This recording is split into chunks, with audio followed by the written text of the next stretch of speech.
Hello, my name is Mina, and I'm gonna talk about my experience being non-binary in Singapore.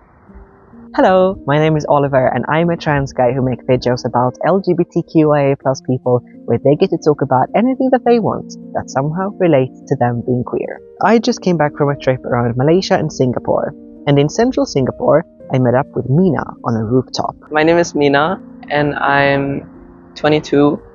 I use they, them pronouns, and I grew up in Singapore. I identify as a non-binary person that is also transgender, or transmasculine, I guess. For Mina, it's pretty easy to be non-binary in Singapore. I feel really supported by my friends, my peers that I've grown to know as I grew up. At this moment, I'm totally comfortable with myself. I'm out to almost everyone. Otherwise, I just don't explain anything. I'm doing HRT, I've done top surgery here. I feel good, yeah. But it was not always like that. It was more difficult for Mina when they didn't know anyone from the trans community. It's hard to navigate transitioning without knowing people having community. And when I was younger, I never thought that a lot of things I'm doing are possible because there's no clear structure or method on how to transition or how to reach community. So when I was a kid, I was pretty angsty and upset all the time, and it felt like I was very alone. In school, we have to wear uniforms, so I'm always wearing a skirt and a blouse, and I don't realize how much that affected me until I went to university and I could wear anything. All of the bad things Mina had to go through led to a good insight. When I really felt so helpless with who I was, a great disconnect between me and my body, and I thought nothing I could do would change the way I feel.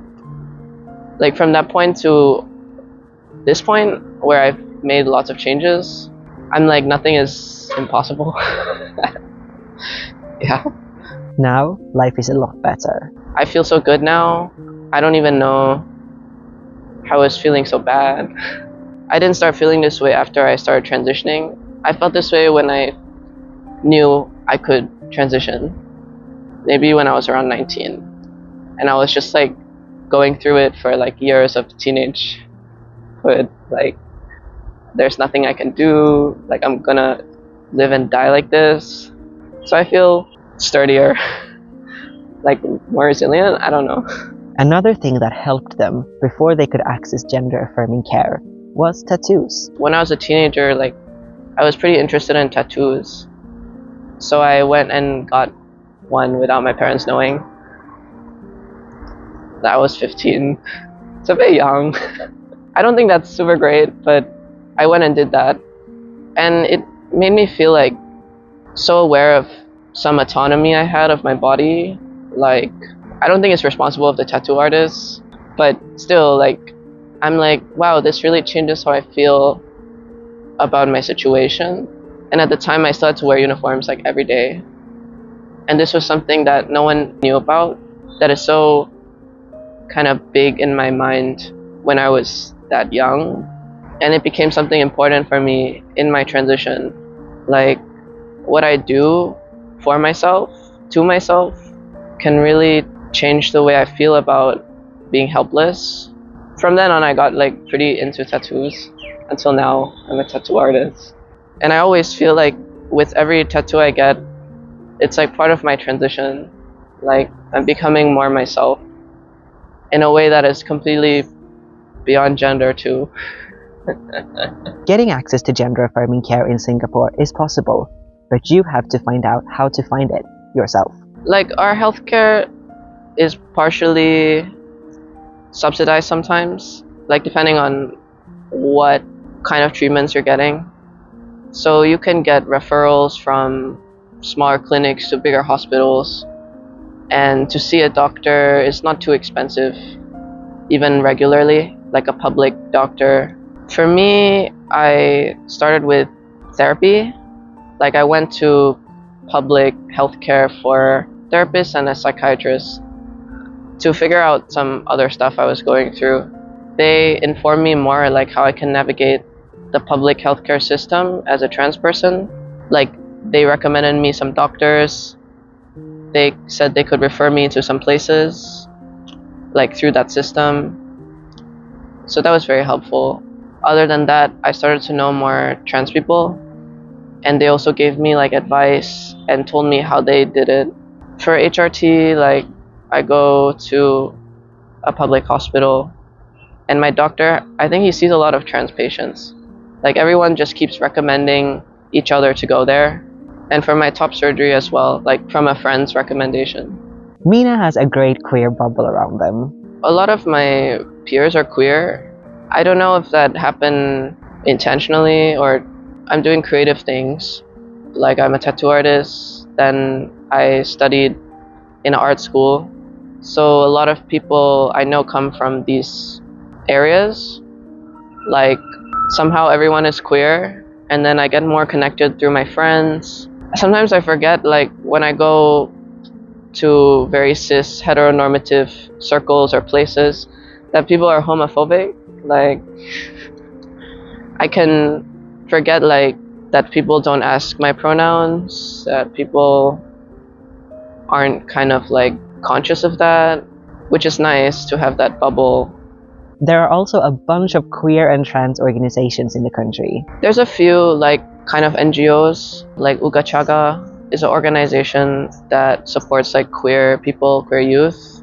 There's trans befrienders that do the same, and T Project. T Project is really on the ground, like they provide places to stay for like trans people if they are displaced after coming out or if it's dangerous for them in their household. And they help people get on their feet. I think they do really important work. And when I was a kid, like, these were places that I felt comforted knowing they're there, but still intimidated to approach.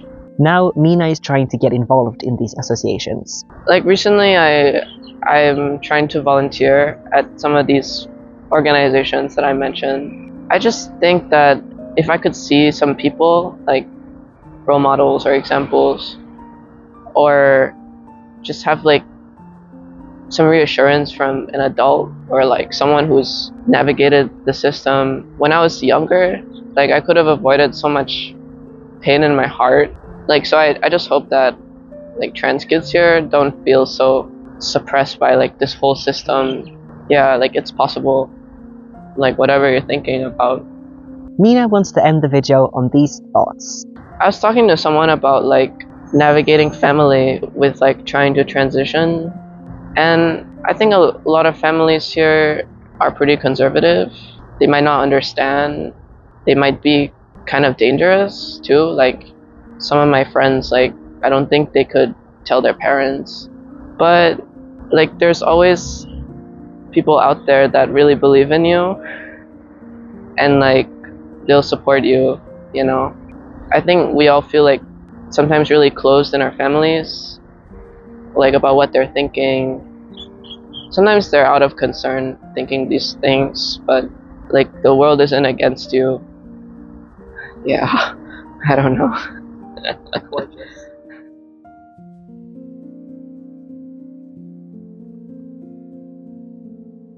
If you enjoyed watching that video, please like, comment, subscribe and share the video. I really appreciate you showing your love in that way. If you also want to support the channel financially, that's possible via Patreon, but really no pressure. See you next time!